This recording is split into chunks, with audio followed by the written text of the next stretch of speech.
आदमपुर उपचुनाव के लिए बीजेपी ने उम्मीदवार घोषित कर दिया है, जिसमें बीजेपी ने भव्य बिश्नोई को अपना उम्मीदवार बनाया है। बड़ी जानकारी आप तक पहुंचा दें, बीजेपी ने भव्य बिश्नोई को अपना उम्मीदवार बना दिया है। ये घोषणा हो चुकी है। अभी तक ये कयास लगाए जा रहे थे कि आखिर कौन होगा उम्मीदवार बीजेपी की ओर से। अब इसका खुलासा हो गया है। आदमपुर में उपचुनाव है, सरगर्मियां तेज हैं, सभी पार्टियां जान झोंकना शुरू हो चुकी हैं। और आपको ये भी बता दें कि अब उपचुनाव के लिए बीजेपी ने उम्मीदवार की घोषणा कर दी है और बीजेपी की ओर से जो उम्मीदवार होंगे उनका नाम सामने आ गया है। बीजेपी ने भव्य बिश्नोई को अपना उम्मीदवार बना दिया है।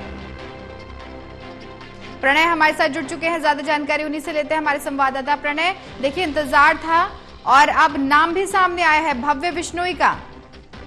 बिल्कुल, देखिए जैसी उम्मीद लगाई जा रही थी ठीक वैसा ही हुआ और कुलदीप बिश्नोई के बेटे भव्य बिश्नोई एक बार फिर से राजनीति में अपनी किस्मत को आजमाते हुए नजर आएंगे। इससे पहले वो लोकसभा चुनाव भी लड़ चुके हैं, लेकिन उसमें उन्हें सफलता हाथ नहीं लगी थी। अब वो विधानसभा चुनाव में मैदान में उतर रहे हैं और बिश्नोई परिवार की परंपरागत जो सीट है वो मानी जाती है और उसमें भव्य बिश्नोई अब चुनावी मैदान में उतरते नजर आएंगे।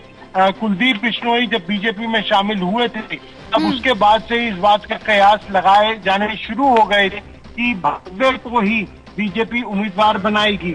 और ये भी एक बड़ी वजह माना जा रहा है कि आम आदमी पार्टी ने अपने उम्मीदवार का ऐलान कर दिया कल ही, लेकिन कांग्रेस ने अभी नहीं किया। कांग्रेस के पीछे कारण यही था कि वो ये देखना चाहते थे कि बीजेपी कहीं ऐसा तो कि कुलदीप को मैदान में उतार दे और फिर उस हिसाब से उन्हें अपनी रणनीति में जो बदलाव है वो करना पड़ता है। लेकिन अब भव्य को मैदान में उतारा है तो ये देखना दिलचस्प रहेगा कि किस तरीके से अब आगे की रणनीति विपक्षी दल तय करते हुए नजर आते हैं। आम आदमी पार्टी ने अपने उम्मीदवार का ऐलान कल कर दिया, कांग्रेस के उम्मीदवार का ऐलान होना है और INLD के उम्मीदवार का ऐलान होना है। तो इन दोनों पार्टी ये किस पर किस्मत आजमाती हुई नजर आएंगी, किसे अपना उम्मीदवार बनाती हुई नजर आएंगी, ये देखना बेहद महत्वपूर्ण रहने वाला है। कुलदीप बिश्नोई लगातार ये खबरें बहुत सुर्खियों में रही हैं प्रणय कि वो अपने बेटे के लिए बहुत कोशिशें कर रहे हैं और आखिर वो जो कोशिश कर रहे थे, फिलहाल जब वो बीजेपी ज्वाइन कर चुके हैं तो अब ये कोशिश रंग ले आई है। आखिरकार भव्य बिश्नोई का नाम सामने आ ही गया है। देखिए, कोशिश पूरी रंग तब लाएगी जब इस सीट को वो जीतने में कामयाब होते हैं, क्योंकि लोकसभा में भी भव्य किस्मत को आजमा चुके हैं लेकिन उन्हें सफलता हाथ नहीं लगी थी। अब विधानसभा चुनाव पहली बार ऐसा है वो विधानसभा चुनाव लड़ते हुए नजर आएंगे, तो इसमें क्या कुछ तस्वीर सामने रहती है। हालांकि एक लंबा अरसा हो गया है कि इस सीट पर बिश्नोई परिवार का ही सदस्य जीतता आ रहा है, तो ऐसे में ये माना जा रहा है कि काफी हद तक भव्य इस सीट को जीत जाएंगे। लेकिन राजनीति में कुछ भी कह पाना, कुछ भी आकलन करना बहुत मुश्किल है जब तक नतीजे सामने नहीं आ जाते। तो भव्य के लिए ये देखना होगा कि आम आदमी पार्टी भी पूरी ताकत में जुटी हुई है और कांग्रेस भी वहां पर पूरा दमखम लगा रही है। लगातार ज्वाइनिंग्स भी कई हो चुकी हैं कांग्रेस के अंदर। तो क्या कुछ तस्वीर नजर आती है, देखना बहुत ही अहम होगा। बिल्कुल, ये बहुत दिलचस्प होने वाला है ये चुनाव। बहुत शुक्रिया प्रणय तमाम जानकारी के लिए। हमारे साथ हिसार ब्यूरो चीफ जुड़ चुके हैं डॉक्टर महेश कुमार।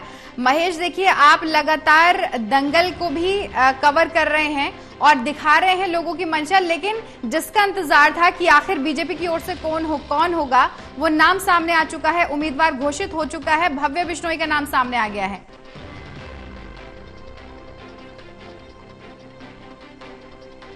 आवाज मिल रही है आपको महेश? पार्टी से ये तय कर लिया गया था कि मेरी आवाज पहुंच रही है जी। कुलदीप बिश्नोई ने अपने विधायक पद से जिस वक्त इस्तीफा दिया था उसी वक्त भारतीय जनता पार्टी के साथ ये डील कुलदीप बिश्नोई कर चुके थे कि उनके बेटे भव्य बिश्नोई ही चुनावी मैदान में उतारे जाएंगे और इस्तीफा देने के बाद भारतीय जनता पार्टी भव्य बिश्नोई को टिकट देगी। लेकिन जिस तरीके से ग्राउंड जीरो पर समीकरण जो है वो बदलते हुए चले गए और जिसके बाद आम आदमी पार्टी की जो एंट्री है वो आदमपुर विधानसभा क्षेत्र में हो जाती है और अरविंद केजरीवाल और भगवंत मान वहां पर लगातार जो है कुलदीप बिश्नोई परिवार पर हमलावर नजर आते हैं। परिस्थितियां आदमपुर विधानसभा क्षेत्र में बदलने के साथ ही भारतीय जनता पार्टी की जो रणनीतिकार है यहाँ जिक्र अगर करें तो हरियाणा भारतीय जनता पार्टी को ये लगने लगा कि आदमपुर का चुनाव रिस्की हो सकता है भव्य बिश्नोई के लिए। इसी वजह से भारतीय जनता पार्टी के तमाम नेताओं ने ये कहा कि कुलदीप बिश्नोई खुद ये चुनाव लड़े तो बेहतर है, लेकिन चूंकि इस शर्त के साथ ही इस्तीफा दिया गया था कि जो भी कुलदीप बिश्नोई चाहेंगे वही किया जाएगा, तो ऐसे में लगातार कुलदीप इस बात पर जोर देने की कोशिश कर रहे थे कि भव्य बिश्नोई को ही चुनावी मैदान में उतारा जाए, किसी भी तरीके से चुनाव उनके लिए रिस्की नहीं होगा। और इसी आश्वासन के बाद भव्य बिश्नोई के नाम का ऐलान किया जा चुका है। कल ही आम आदमी पार्टी की तरफ से सत्येंद्र सिंह को चुनावी मैदान में उतार दिया गया था। और कांग्रेस पार्टी का जिक्र करें तो ये अमूमन जो है इस पे आम राय कायम हो चुकी है। कांग्रेस पार्टी की तरफ से जयप्रकाश को ही चुनावी मैदान में उतारा जाना है। दो पार्टियों की तरफ से ऐलान किया जा चुका है और कांग्रेस पार्टी का ऐलान हो सकता है कि 1 या 2 दिनों के भीतर जो है कर दिया जाएगा। उसके बाद जयप्रकाश चुनावी मैदान में होंगे और इंडियन नेशनल लोकदल जो है एक 5 सदस्यीय कमेटी का गठन कर चुका है, जो तमाम अलग अलग गाँव में पहुंचकर एनएलडी के वोटर से राय शुमारी कर रही है। उसके बाद ही किसी उम्मीदवार को चुनाव मैदान में उतारने का काम इंडियन नेशनल लोकदल की तरफ से किया जाएगा। तो कह सकते हैं कि तस्वीर अब बिल्कुल स्पष्ट होती नजर आ रही है और आदमपुर का ये चुनावी घमासान बेहद दिलचस्प होने वाला है। महेश, देखिए बिश्नोई ने बीजेपी ज्वाइन की और उसके बाद में बहुत सारी बातें सामने आई, लेकिन क्या बीजेपी ज्वाइन करने के बाद में उनके बेटे का नाम जब सामने आ चुका है, उनके लिए कितनी चुनौतियां हो सकती हैं अब ऐसे वक्त में? देखिए, यकीनन आम आदमी पार्टी के आने से जो आमने सामने की लड़ाई नजर आ रही थी आदमपुर विधानसभा क्षेत्र में, ये लग रहा था कि भारतीय जनता पार्टी को चुनौती अगर मिलेगी तो कांग्रेस पार्टी की तरफ से मिलेगी। और कांग्रेस पार्टी में भी उम्मीदवार कौन होगा, कल ही संपत सिंह की तरफ से ये बयान दे दिया गया था, जो पूर्व वित्त मंत्री या हरियाणा के कांग्रेस पार्टी में शामिल हुए थे, भारतीय जनता पार्टी छोड़कर भूपेंद्र सिंह हुड्डा में आस्था जाहिर की थी। उनकी तरफ से उन्हें भी दावेदार माना जा रहा था कि आदमपुर में कांग्रेस पार्टी संपत सिंह या उनके बेटे गौरव को चुनावी मैदान में उतार सकती है। लेकिन कल ही ये बयान संपत सिंह की तरफ से दे दिया गया था कि ना तो वो खुद और ना ही उनके बेटे आदमपुर के विधानसभा क्षेत्र में किसी भी सूरत में उम्मीदवार हैं, वो इस तरह का कोई भी जो है आवेदन नहीं कर रहे हैं। तो ऐसे में अब ये मानकर चला जाए कि जयप्रकाश ही चुनाव मैदान में कांग्रेस पार्टी की तरफ से उतारे जाएंगे। जहां तक आपके सवाल का जिक्र है, जितने वोट कुलदीप बिश्नोई इस चुनावी मैदान में हासिल कर सकते थे, उतने वोट भव्य बिश्नोई के लिए हासिल कर पाना शायद चुनौतीपूर्ण हो सकता है। लेकिन चूंकि कुलदीप बिश्नोई अब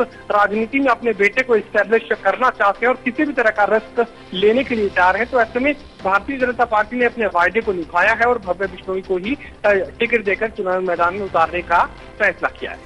लेकिन महेश, देखिए आम आदमी पार्टी के हम जिक्र करें तो आम आदमी पार्टी की ओर से कल ही उम्मीदवार घोषित हुआ है, सत्येंद्र सिंह उनकी तरफ से आए हैं।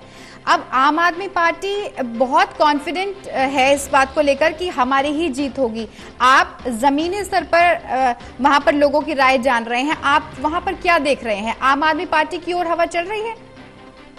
देखिए, किसी एक पार्टी विशेष की हवा का जिक्र मैं नहीं कर सकता। चुनाव आचार संहिता और किसी को जीता हराम नहीं कहना चाहते, लेकिन इतना जरूर कहा जा सकता है कि आदमपुर का जो रण है बेहद दिलचस्प होने वाला है। ट्रायंगुलर फाइट यानी त्रिकोणा मुकाबला जिसमें भारतीय जनता पार्टी होगी, कांग्रेस पार्टी होगी और आम आदमी पार्टी होगी। तो यकीनन एक त्रिकोणा मुकाबला जो है वो आदमपुर के रण में देखने को मिलेगा। और जिस तरीके से एक तरफा कहा जाता है कि भारतीय जनता पार्टी चूंकि सत्ताधारी दल है और उपचुनाव हो रहा है तो भजनलाल के गढ़ में हो रहा है, कुलदीप बिश्नोई बीजेपी में शामिल हो चुके हैं, तो एक तरफा जो है ये विधानसभा का ये उपचुनाव देखने को मिल सकता है। लेकिन ऐसा नहीं है, कांग्रेस पार्टी कड़ी टक्कर वहां पर दे रही थी, लेकिन आम आदमी पार्टी की एंट्री होने के साथ ही अब ये मुकाबला त्रिकोणा मुकाबला बन चुका है और कह सकते हैं कि बेहद दिलचस्प ये चुनावी घमासान पूरे हरियाणा को देखने को मिलेगा। त्रिकोणीय मुकाबला होगा, ये बात सही है महेश, लेकिन आप दादा लाई हम तोड़ देंगे। आम आदमी पार्टी की ओर से कल ये कहा जा रहा था कि जो परिवार चला आ रहा है उसको तोड़ा जाएगा और एक नई शुरुआत यहाँ पर होगी, उसमें क्या कहना चाहेंगे आप? देखिए, यकीनन शिक्षा को मुद्दा बनाकर इस चुनाव मैदान में आम आदमी पार्टी ने अपनी जबरदस्त एंट्री यहाँ पर की है और ये फायदेमंद भी इसलिए ज्यादा साबित हुआ है क्योंकि कुछ स्कूल ऐसे थे जिन्हें मर्डर के बाद बंद किया जा रहा था। सरकारी स्कूल जिसमें आदमपुर के घानी मोहब्बतपुर का जो स्कूल है वो सबसे ज्यादा चर्चित रहा था। वहाँ पर कुछ वीडियोस बेटियों की तरफ से बनाए गए थे जिसमें वो ये कह रही थी कि उनके पढ़ने का अधिकार सरकार खत्म कर रही है। ग्रामीण लगातार धरने पर बैठे हुए थे और यहाँ तक कि ये ग्रामीणों की तरफ से कह दिया गया था कि अगर सरकारी स्कूलों को बंद किया गया तो भारतीय जनता पार्टी का एक तरफा विरोध इन गांव में बीजेपी के उम्मीदवार को झेलना पड़ सकता है। तो साफ तौर से यहाँ पर शिक्षा के मुद्दे पर आम आदमी पार्टी ने शानदार एंट्री आदमपुर विधानसभा क्षेत्र में की और शिक्षा के मुद्दे पर ही गरीब आदमी को अमीर बनाने का जो सपना है वो केजरीवाल दिखा पाने में कामयाब हुए। इसके अलावा एक स्वच्छ प्रशासन देने का जिक्र कर रहे हैं और आम आदमी पार्टी लगातार हमलावर है कुलदीप बिश्नोई पर, क्योंकि उनका परिवार ही लगातार इस विधानसभा क्षेत्र से हरियाणा विधानसभा तक पहुंचता रहा है। पहले स्वर्गीय चौधरी भजन लाल, इसके अलावा